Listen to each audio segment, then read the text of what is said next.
Howdy Beans, and welcome back to an incredibly exciting and out there of this world episode of the Howdy Beans podcast. I've been waiting to do this movie for so long, and you're going to hear about my dedication to this movie in just a little while. But before we get into all of that, and I'm going to mention what I'm talking about today before I jump ahead, I want to do with housekeeping because I like to keep my house nice and clean. So make sure that you follow me on X at howdybeans_pod. If you listen to this on YouTube, don't forget to like, comment, and subscribe. And finally, if you listen to this on Spotify on your mobile phone, don't forget to leave a 5-star rating. So today's wonderful out of this world topic, well, you know what it is because you read the title. It is The X-Files, the movie from 1998, the year I was born. Now, I am a new fan to X-Files. Granted, I've seen this movie before. I've seen it in parts. I've seen it in full once or twice, but I knew nothing about it. Like I said, X-Files came out, I think, 1992. So I wasn't born when this show was at its peak popularity. And my dad watched it a bit, but it was never a show that was on TV here in the UK. And if it was never on. Like, my dad always watched Friends and things like that. So I missed out on it. But it was always one of them shows that I'd always said, one day I am going to go back and watch that show. And finally, Disney Plus came in clutch and was like, I've got you covered, bro. And all of the X-Files seasons were there. So I decided, I think it was sometime last year, that I'm going to sit and watch the X-Files. And I thought, well, if I'm going to watch the X-Files, maybe I'll review the series. And I thought, well, no, maybe not watch the series. Maybe what be more interesting for me and maybe the listeners was that I watched the show and then watch the movie and then talk and review about the movie. Because again, it'd be interesting to talk about my experience with the show. So again, me being sort of real stickler for sort of continuity and lore and all that.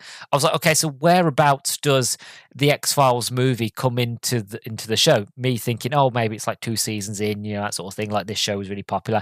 No. 5 seasons in. Each season has about 24 episodes. Each episode itself is about an hour long. The only difference is, I think season 5 is actually 20 episodes, I think. But they're still relatively sort of an hour long, 40 to 50 minutes or so long. They're all fantastic. I've enjoyed my experience going through the show, and I wanted to talk about it a bit. What I've loved about the show is the real evolution of Fox and Scully. It's specifically Scully. And there are times where I feel sorry for Scully. She seems to get the bad hand many times, where like Fox comes off, with a scratch, and she comes off being abducted and all this kind of stuff.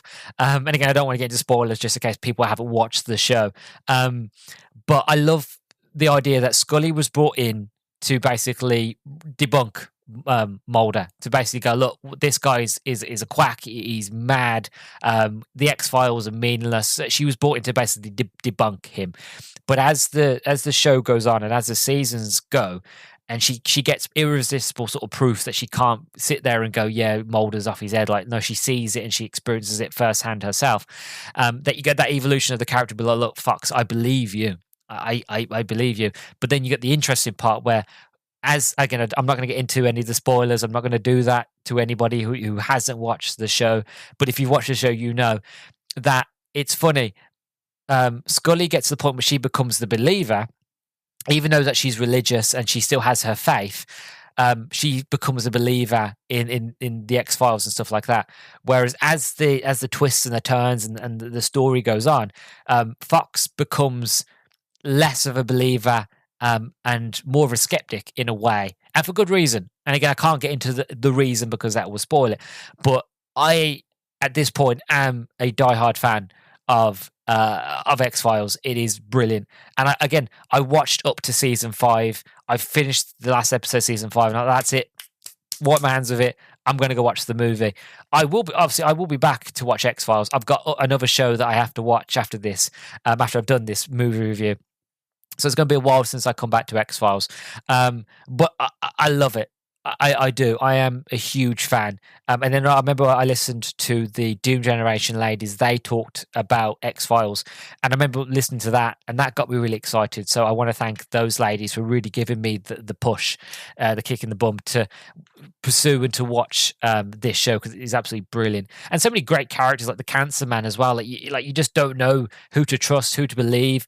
Again, I've always been big into conspiracy theories anyway. I used to be really big into them when I was younger. And I remember when I was really young, I was a teenager, I set myself down into like a rabbit hole, and I just got so sort of anxious and so fearful and terrified that I remember I just had to pull myself out, like, proper, like, look, you've got to stop, because you're going in too deep. And like some of these are really outlandish and crazy. But I love a good conspiracy theory here and there. They're fun. And the way I look at conspiracy theories is a way that I look at mythical tales. And what I mean by that is the fact of every mythical tale has an element of truth. For example, the Battle of Troy. For a long time, that was thought to be a mythical tale. But from following the story, following the tale, archaeologists was able to find the lost city of Troy and to prove that the story was real. And there's things like that. And you've got the flood myth and stuff like that, like these mythical sort of tales where people are like, nah, it wasn't true. But when you've got countless cultures around the world saying, there was a great flood, you have to sort of take notice and go, okay, maybe there was. And stuff like that. And that's how I take conspiracy theories, is the fact of, you take them with the most grainiest grain of salt ever, but there is truth somewhere, again, this whole idea of psyops and things like that being like, cloak and dagger, sort of like, make you look here instead of looking there. Again, this whole idea of conspiracy theories. It got me back into the conspiracy theories. It got me back into questioning everything. And I remember hearing a quote, and I can't remember where I heard it from, and I can't find it for the life of me to back up this claim, so it's probably not true. Again, take what I'm about to say with a grain of salt. I choose to believe it. Again, I want to believe, but I don't know if it's true or not. And if you listen to this and you do know it's true, please do let me know. And if you've got some sort of reference, again, please do point me in that direction. But I heard that apparently the creator of this, Chris Carter, while he was writing the X-Files, he had guys on the inside, from one of the three letter organizations, basically feeding him sort of bits of, information here or there. Again, I don't know if it's true or not. I don't know if it is true, how much information. Again, take everything with a grain of salt. But that's the wonderful thing about the X-Files, is the fact of, if you want to believe and you are willing to kind of submit reality and put it on the back burner for a minute, and then to experience the story for what it is, not for sort of if it's real or not, you'll get a lot of fun out of it. And even if you are a skeptic, I think you'd still get some fun out of it, because again, the stories and the characters and everything about it is very brilliant, to be honest. And you have a lot of the sort of unnamed actors at the time. You got Jack Black and other sort of actors that were like, oh, I know who that person is. I know who they going to become. But when they were acting in X-Files, they were unknowns, and it's brilliant moments like that. Sorry, I've gone off on talking about the film, but I mean the TV show. But I love it. I think it's fantastic, and you can tell that I'm really, really excited. And I've read the books as well. I couldn't help myself. I started reading the X-File books. I did it, 2 years ago now. I had planned at the time to do reviews of the books, but I just didn't at the time. I didn't have the time. My schedule was too full, and I wanted to watch the show. So maybe I'll come back to the books and I'll review them one day down the line. No guarantees, but the books are pretty great. Only one of them I didn't enjoy, but the rest were brilliant. Anyway, moving on quickly to the film, because otherwise I'm going to be talking about the show all day, every day, and you're here to listen about the film. But I'm guessing if you are listening to this, you are most likely a fan of X-Files, so you appreciate my little ramble there. Anyway, so the synopsis of the film goes as such. In a small Texas town, a mysterious black substance emanating from the remains of a prehistoric human engulfs a young boy and his rescuers. Later, FBI agents Fox Mulder, Dana Scully, are in Dallas to disarm a bomb to set which is set to detonate inside a federal facility. Unfortunately, the bomb explodes, leaving 4 inside dead. Mulder and Scully then receive a tip that the disaster was a government effort to cover up an alien virus linked to the boy's death.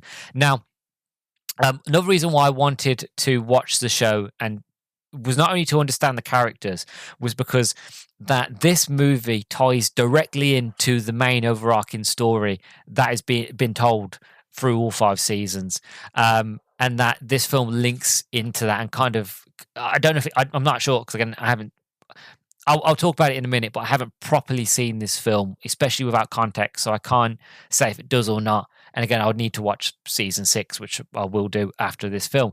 But I wanted to understand what's going on and understand the characters and their mindset and feelings going into this film. So that was another reason why I wanted to watch all 5 seasons. As for the cast, so not to be sort of unexpected, but you've got David Duchovny as Agent Fox Mulder, Gillian Anderson, the gorgeous goddess Gillian Anderson. I loved her anyway, but then watching her in this, I just fell in love with Gillian Anderson all over again, and I am just smitten by her again. But the gorgeous Gillian Anderson as Agent Dana Scully, John Neville as the well-manicured man, William B. Davis as the cigarette-smoking man, or the cancer man as they call him, Martis Landau as Kurtzwell, Mitch, I always struggle with this guy's last name, Mitch Pileggi as assistant director, Walter Skinner. I like Skinner as a character. I think he's a very fascinating character. And it's one of those where you trust him, but you don't know if you can trust him or not. And he's such a good actor, good role, brilliant. Jeffrey Deman as Braunschweig. I can't pronounce the last name. Blythe Danner as Cassidy.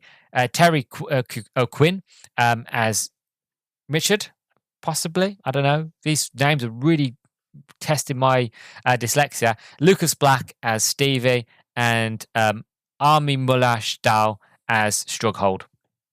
Again, I do apologise if I butchered any of the names there. And also the lads from the Lone Goodman agency, Dean Haglund as Langley, Bruce Harwood as Byers, and Tom Braidwood as Falk. Yeah, oh, great. I'm glad they're in the film, because I think they're great. There was an episode that they did where it was like the origins of the Lone Goodman, and it was brilliant, and I just thought it was fantastic. So I'm looking forward to the Lone Goodman series, even though I've been told that the Lone Goodman series is out of print. It's really hard to find, so I don't know if I will be able to watch it, but I will try my best to do my research and find a way to watch that show. Anyway, sorry, I'm going back. I can't keep going back to the show because the show is so good. Anyway, the production.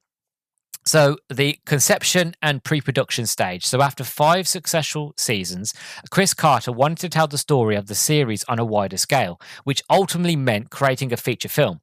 He later explained that the main problem was to create a story for which the viewer would not need to be familiar with the show's setting and the various story arcs. Carter and Frank Spolznick wrote major parts of the script in Hawaii over Christmas 1996. They used the same method that they had used when writing episodes and sketching out scenes for the series. By the time the Christmas break had ended, the whole narrative for the film had been written. Upon his return from Hawaii, Carter looked for spare time to write the script. He returned to Hawaii and in 10 days wrote about half of the 124-page screenplay for the film. Carter gave 90 pages of the screenplay to Fox, who received it well. While not officially greenlit it, he got a budget from Fox and began to make plans as to when and where it would be filmed. Carter then enlisted Daniel Shackhelm as the producer on the film. Shackhelm had previously produced the pilot episode of The X-Files, which is a brilliant pilot episode, by the way. Dan from Casting Views, if you're listening to this and you want to do pilot episodes, I recommend the pilot episode of X-Files. It's brilliant. Anyway, the pilot episode of The X-Files and directed several episodes in the first 2 seasons. The X-Files marked his first contribution as producer to a feature film. Carter's choice for director was Rob Bowman, who had been the series' executive producer and a director before the production base was moved from Vancouver to Los Angeles. During production, The filmmakers went to great lengths to preserve secrecy, including printing the script on red paper to prevent photocopying and leaking disinformation to the media and giving the film the codename Project Blackwood. The code was cracked by fans who speculated on the meaning behind it. During the North Texas scene, Blackwood Country can be seen on the fire trucks responding to the infected boy. According to Sputnik, Blackwood held no particular significance. At the beginning of the pre-production phase, Carter and Bowman were busy with the television series, leaving Sackhelm to work alone. Sackhelm hired executive producer Latta Ryan, who had previously collaborated with Steven Spielberg for his 1993 film Jurassic Park. Once hired, Ryan was allowed to read the script in front of the 1013 production staff members, but not to take it away. At this time, most of the staff members had not read the script for themselves. After Ryan accepted the offer of becoming executive producer, Chris Nowak was hired as production designer, Ward Russell as director of photography, and Bill Liams as construction coordinator. According to Ryan, they had secured all key personnel 6 weeks before principal filming began. As for writing and casting, both Carter and Sputnik wanted to make the film bigger than the series. They decided to start and end the film at an extreme place and explain aspects of the story arc that the show had not. While gathering research materials, they learned that the Earth was once covered with ice and decided to open the film in Texas in 35,000 BC, with human primitives as the first characters to appear. The film includes known actors from the show such as Duchovny and Gillian Anderson, Mitch Peggy as Walter Skinner, William B. Davis as a cigarette smoking man, as well as new actors and characters to the franchise. These included Martin Landau and Blythe Danner. The signing of these actors broke what had become the tradition with X-Files. Carter had purposely cast virtually unknown actors for the television series to make it more believable. He says, as soon as you put in an actor whose face is very recognizable, you've got a situation that works against the reality of the show, end quote. He saw creating the film as a chance to break this rule. He offered Glenn Hadley the small role of a bartender, a fan of the show. She accepted enthusiastically. As for filming, so Carter and Bowman wanted the film to film in as many different locations as possible to give the film a grander feel than had usually been achievable for the television episodes. The tighter schedule, with only 8 weeks of pre-production and 45 days of principal photography, still caused the production to have less location shooting than planned. Los Angeles ended up standing in for Dallas and London, though a shot was done in London with a double. And the ice scenes, initially envisioned for an ice field in Alaska, were moved to British Columbia. Nearby the show's regular location in Vancouver. Principal photography for the film started on June the 16th in 1997. The X-Files was filmed in the hiatus between the show's 4th and 5th seasons, and reshoots were conducted during the filming of the show's 5th season. Due to the demands of the film shoot on the actors' schedule, some episodes of the 5th season did not revolve around both Mulder and Scully, but just one of the 2 lead stars. I did notice that there was quite a few episodes, not many, but there wasn't quite a few episodes in the 5th season that had one or the other, but never both together. And I had wondered as to why this season 5, had so less episodes. And again, this would explain it. It was the fact of they were also trying to write and film a film at the same time. And that's what makes it a bit difficult. Frank Spoltz says, when he was talking about the development of the X-Files film, he goes, we wanted it to be true to the TV show. For one thing, we didn't want the X-Files to become something else in the movie, just because we had a bigger budget to work with. Yet we were also mindful that it had to be a sort of culmination of something for the people who had been watching the show for 5 years, as well as the introduction of these characters and this story to people who hadn't watched the film. Or watch the show, sorry. And that's kind of where I am, and that's kind of where I stood for years, really, was the fact of I had watched the film and not known that it existed other than in a film. And I remember watching it and enjoying it for a science fiction thing, but I didn't really get it. Like I said, again, I think I was too young to watch it at the time in terms of not understanding. Um, and it was always one of those where I loved the idea of X Files, but again, I never had the opportunity to watch it.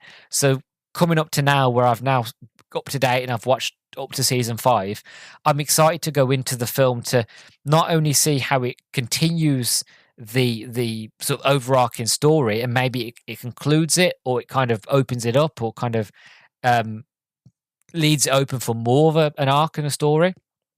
Either way, I'm excited to see where it goes and what happens, and then watch series 6 and to see where that goes and what happens with that. And again, does it continue the story in X, Y, and Z? Like, yeah, I think if I was a fan in the 90s and I'd watched all 5 seasons and I got to this point where I'm like, I'm going to have the movie, it's going to be the continuation, I think I would just be just as excited as I am now, probably a bit more, and just to go into it completely new and fresh. So I'm excited, as you can tell.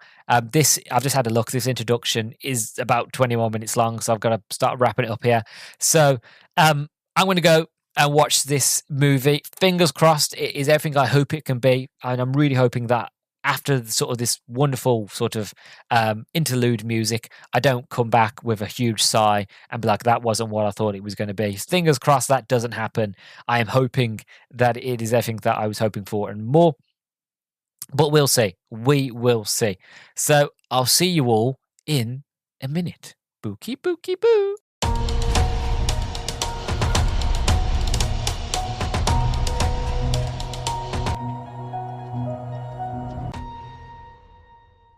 And welcome back, everybody. So I've now finished the X-Files movie, Fight the Future.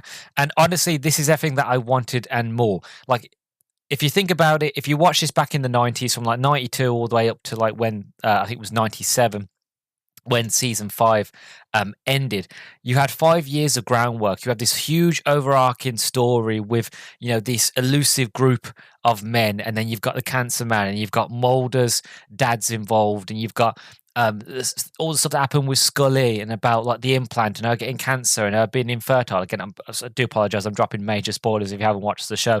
But if you listen to this review, more than likely you're a fan of the show. So I do apologize, but especially when you talk about this movie, there's no way you can't talk about spoilers without talking about spoilers really with this film, because again, it's 5 years of finally paying off, really, to trying to get some sort of ending to that sort of story arc, but also not.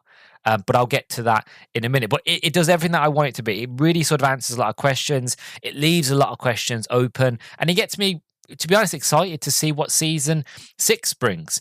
You know, most of last year, probably a good half of last year, I spent any time that I could, you know, watching a few episodes of X-Files while also doing the podcast, while also sort of working, other things like that. So even though, again, I didn't grow up with the show, really sort of investing my time into the show, into watching each episode, really getting into it, getting into the characters, getting into the lore, reading the books, you know, to finally get to this point, which is the movie, which is meant to continue the story, and it being a bigger, grander scale, more globe tropping, sort of a big sort of, it is a worldly sort of threat, human threat, to be honest. It was a payoff.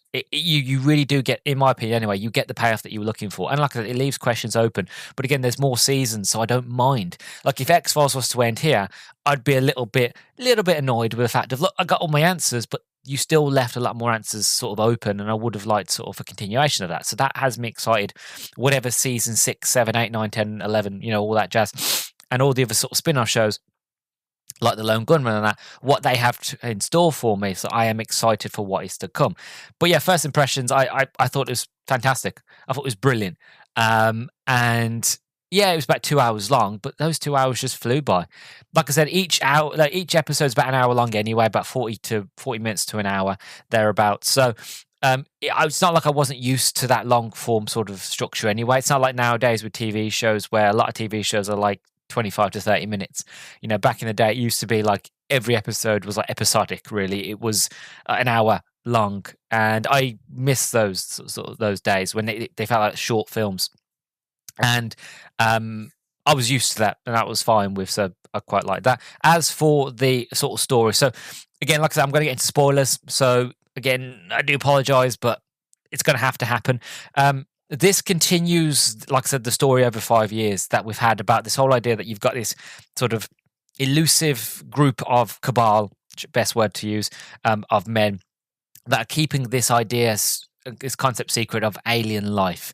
And that one thing I love about X-Files is that as the series went on, um, you never knew what the truth was and what the truth wasn't. Everything was always shrouded in mystery. That sometimes you'd be like, oh, it is aliens. And well, wait, it's not aliens. It's a government cover up. Or wait, no, it is aliens, but it's not aliens. It's just men in alien suits pretending to abduct people, but there's a reason behind it. And then there is aliens. And, it's like, I had a friend I tried to explain, like, I had one friend that watched X-Files and we had another friend that didn't at work. And me and this other friend were trying to explain to the person that hadn't watched X-Files what X-Files is. And we found that we couldn't because it's very convoluted. It's one of those where it's like, well, no, sometimes it's aliens, sometimes it's not. But obviously, when you watch it, you get into that pattern of real sort of asking questions, constantly sort of mistrust, that sort of thing. And you kind of get that with the story as well. You kind of get it with the fact of it is aliens, but at the same stage, it's also human work as well. Like the movie opens up, and what I think is quite brilliant, really. It opens up like in the distant past. You've got Neanderthal sort of humans, and they follow these alien-looking sort of beast tracks into this ice cave, and then they're attacked by this alien, and then all of a sudden, one of the Neanderthals fights for his life. Ends up getting killed, but wounds this alien. This other Neanderthal comes in, thinks he takes the alien out, finally does after sort of a lot of sort of stabbing. And then you've got the black goo. The black goo. Again, if you know the show, you know what the black goo is. Well, yeah, well, we don't know what the black goo is, but we have an idea what the black goo is. Again, it's hard to explain unless you watch the show. But then the black goo sort of goes on the Neanderthal, and then it kind of jumps back to sort of modern time, or sort of 1998 modern time, shall we say, of Texas, where exact same location where it was thousands of years later. Now it's like a Texas desert. And these young lads fall through a hole, and this young kid goes down. He finds a skull with like the head sort of blown open, and then there's black goo again. And because obviously when it was like a subterranean cave, the temperature was regulated. It was able to keep it cool, so that wherever this black goo is, it was able to stay dormant. But as soon as the hole came through, and the boy came through a sort of a viable host, this black goo was able to come back alive, reactivate really, and take over this little boy. And that leads to another sort of big cover-up, trying to blame Fox, Mulder, and Dana Scully for sort of endangering people's lives. And obviously, by this stage in the series, like the X-Files, they're closed down. They've just been sort of disbanded now, and it's just them two just doing sort of federal bureau work.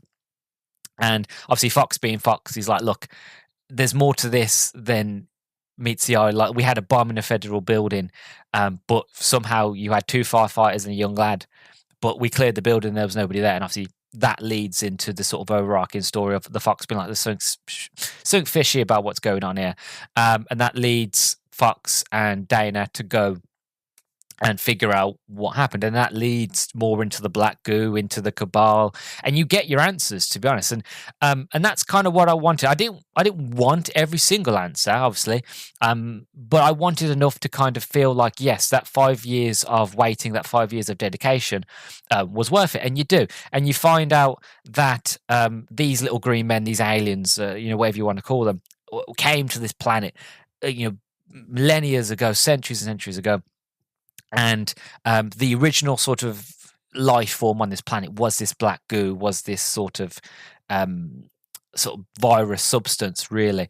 And that the aliens, some of them stayed, some of them left, but the ones that have stayed have been in hibernation, have been waiting for the right moment to kind of take over humanity. And the first original idea between this cabal of these men was that originally it was sort of slave race, that it was a way to kind of take over and control humans. And what they actually found out was it wasn't like a slave race, it was more just the fact of they just want to sort of colonize, like come in, take out all of the current inhabitants, which is us, and then can take the planet really. And it's one of those where, as it's been explained, I'm sitting there, same as Fox is like, I don't know if this is true, because there's many times in the show where Fox has been told something and it turns out that wasn't true. That was a sort of psyop. It was a subterfuge. It was something to kind of make you look at here instead of looking here, basically. So you kind of get used to the paranoia with this series, with this show, with this film. Really, you're sitting there like, I don't know if you're telling the truth, and I don't know if I should believe you or shouldn't believe you.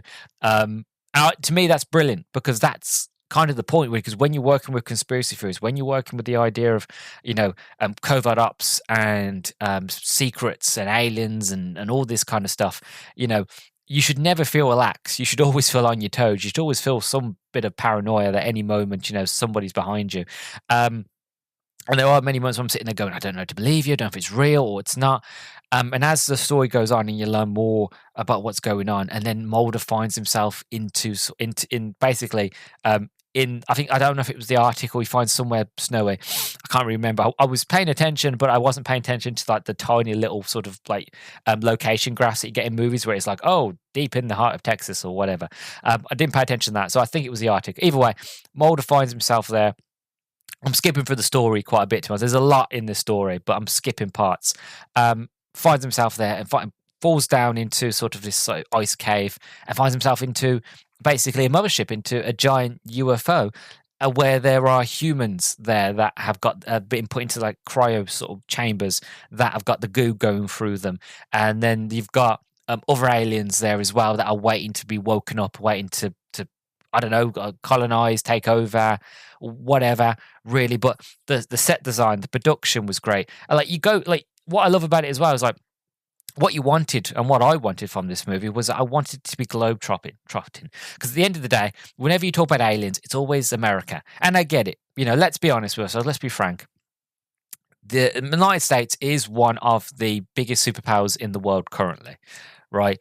It's a big landmass as well, and it would make sense that if you was an alien race to come down into the planet, that you would go to the planet, you'd go to sort of the country, to the state, or to the land that seemed the most powerful. And again, because they have nuclear weapons and they've got a lot of bases all around the world and that sort of thing, you would look towards America. So again, that's probably why you see a lot of stories that are based in America. But the thing is, it's not just America, it's all over the world, this phenomenon of drones and sightings and creatures and that sort of thing.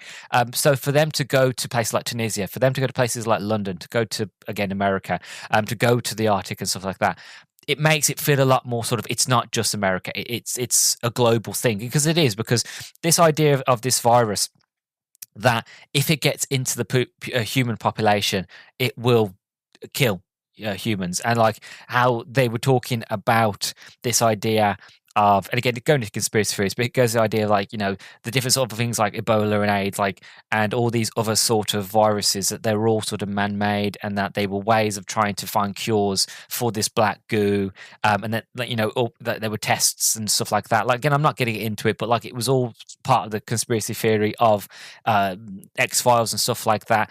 And really, it's just a great overarching sort of story. And to get to the end of this film, when you get to like the last sort of few minutes, and like the X-Files have been reopened, so again, there's hope for the future. And they even say the quote, I think the Cancer Man says the quote at the end of like, fight the future. It's like, look, there is more to come. Like, this hasn't ended yet. Like, you've stopped one sort of cog in the wheel, but the clock is still turning. There are still pieces that are still going, and there's still sort of this overarching story that's going on. And like the bees as well, the bees carrying the viruses, and they're being like genetically modified bees.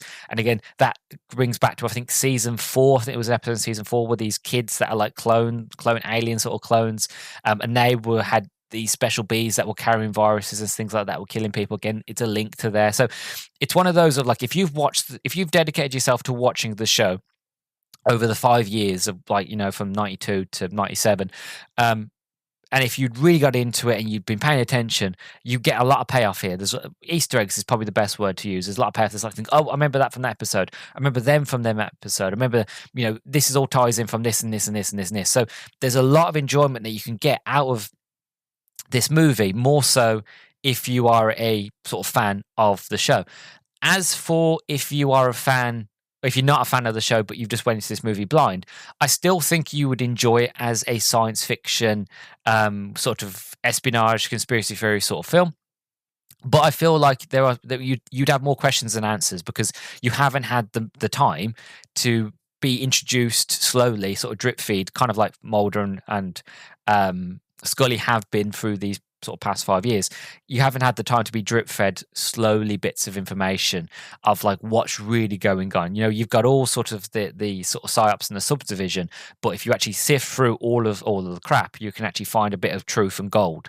And because you probably haven't had the time to do that, you might get lost with this film. You're like, okay, I don't know what's going on there. I don't really know what's going on here. What are the bees for? What's the corn for? How does it all link in? And again, for me, I was able to watch and understand it. Like I said in the introduction, when I first watched the film, I remember enjoying it, but never really understanding what was going on. And now that I've watched all of season 5 and I've come to this film, I'm now being like, look, I understand this movie and I enjoy it a lot more because it's not just only a payoff, but also it feels like I've had everything that I wanted. And I was also couldn't help while I was sitting there thinking, I wish more shows did this. Well, like more shows, because again, that was the original idea. That's what Chris sort of Carter wanted to do. With this series, that he wanted it to be five series and then a movie, and they kind of wrap things up. And again, of course, they ended up doing more seasons. But I'd love it if shows did this.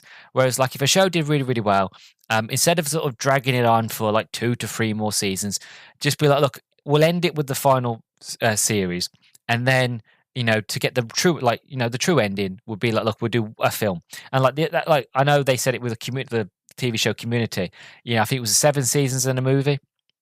And again, that there's still talk apparently that happening, but again, I'm not going to get into that because that's a completely different thing. But the point I'm trying to make is the fact of I would have loved that if they did that with Game of Thrones, because I feel like Game of Thrones was one of them shows that did really, really well, but then really stuffed it in the final season. And it would have been great if they just did like 2 more seasons or even 1 more season, then a movie, and the movie is what capped it all off, because you can feel it here. You can feel the bigger budget, the better cameras, the more better set design, the more money that they have in a movie compared to what they've got in a show, and a lot more that they could have done with the special effects and things like that. And I just wish that more shows would do that. Be like, look, we've had a good run.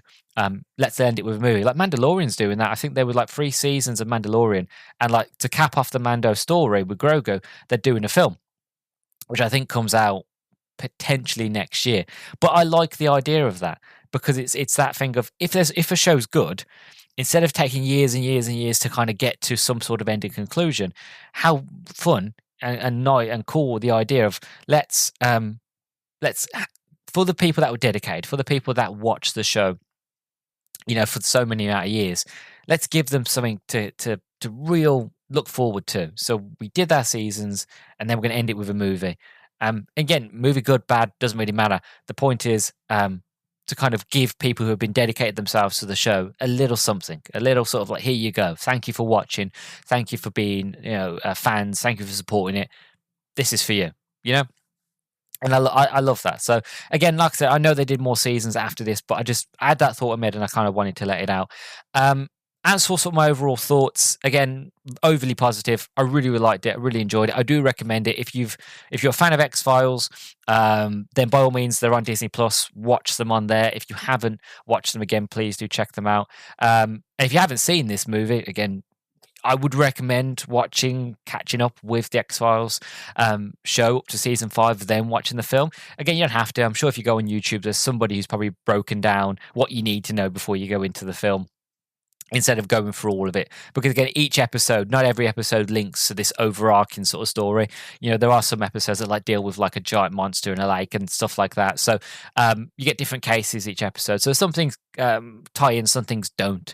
But either way, again, I would recommend just going through the first 5 seasons of X-Files, because they're really, really good. And it just takes me back of like the way shows used to be to compare to how shows are now, and probably the reason why I don't really watch TV nowadays.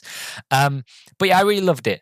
One thing I wanted to talk about quickly before we get to end, because I don't really have any trivia. Like, there is trivia, but I use majority of it in the introduction. So one thing I want to talk about, this idea of aliens, and this idea of sort of little green men and stuff like that. Because lately, as we're recording this, it's been in the news a lot. We had sort of the drone flights over in Florida in America.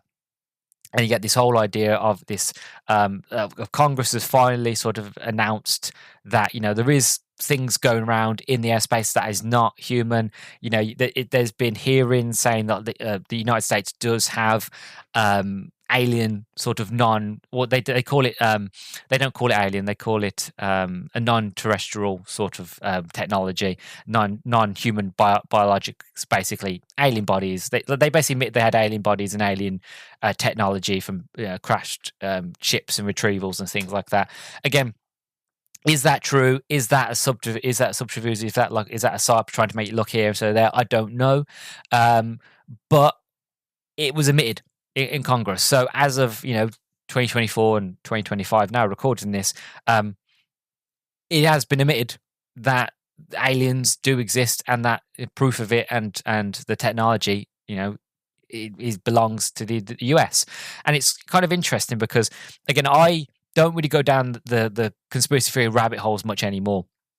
But I keep my ear to the ground. I keep my eye out. I watch things with Stephen Greer. I watch things with, obviously, I watched the Joe Rogan show whenever he had other sort of David Fravor, and who did the TikTok video. And I'm trying to think, what's his name now? Oh, he was one of the whistleblowers that came out recently. David Grush, and then you've got the newest one, which I can't remember his name, but he was one of the people that worked on retrieval and stuff like that. But I keep my ear to the ground. I keep sort of notice. And it's kind of interesting when you look into a lot of this stuff and then rewatching rewatching X-Files over, like, as I have done with all the different seasons, you notice certain things that have been mentioned in reports about cover-ups and things like that, and that things have been noted there, that also get mentioned in the X-Files show. And obviously the show was from the 90s, and we're sort of years later sort of now. And it's kind of interesting, the fact of going back to what I said, that this idea that the writer, Chris, he had an informant, somebody on the inside giving a bit of information. Again, don't know that if it's true or not. It's just something I heard. But from when you put certain pieces together, like what you hear that's being told today and what was being put in the show back then, you can't help not sit there and go, what is real? You can't help not sit there and think, that, again, the whole sort of tagline of the show, I want to believe. It's the idea of, I want to believe, because it just feels like there is something more. Whatever that is, I don't know, but I find it interesting, and I find it fascinating. And I do feel, and I am hopeful, that one day we will learn that there is life in the universe, that there have been aliens, or whatever you want to call them, coming to Earth either recently or in our past. I'm a big believer of the ancient astronaut theory, that the humans were visited by aliens, and aliens came down to help our evolution and kind of help us with agriculture and architecture and stuff like that. Again, I'm a believer of that. If you're not, that's fine. But this idea of that, aliens have always been around, because it makes no sense. Because if you look at Earth as it is, if you take humans out of the equation, we'll come back to humans in a minute. But if you look at Earth as it is, if you look at all the different biospheres, you look at all the different places on Earth, life is different. You've got plant life, you've got insect life, you've got life in the ocean that's completely weird and alien. Really, if you look at an octopus, there's no way the octopus should exist, because it's so alien that it doesn't look like it should belong on this planet. You've got mammals, all different types of mammals, all in sort of the same sort of family, but all different types of mammals, all different types of humans. Like there were humans bones that were found in like China that were like hobbit-sized people, and then you've got ones that, no, I'm not saying giants, but you've got human bones that we used to be a lot taller. You got Neanderthals that used to have bigger brains and a lot bigger and beefier. Then you've got sort of Homo sapiens, us, that kind of saved. So like, there's so many different types of humans. There's so many different types of elephant. There's so many different types of dogs, fish, blah blah blah. The point I'm trying to make is the fact of, there's so many different versions of life, of what the idea of concept of life in the universe. Why wouldn't there be, life, even if it's not intelligent, on other planets? And if there is life out there, planets and systems that are closer towards the Big Bang, to sort of the epicenters of where sort of the universe began, who's to say that those species didn't have longer time to evolve? And I think it's a fascinating idea. It's a fascinating sort of thought experiment that I don't really want to get into here because again, it's its own episode in on itself. But I do believe there is life in this universe.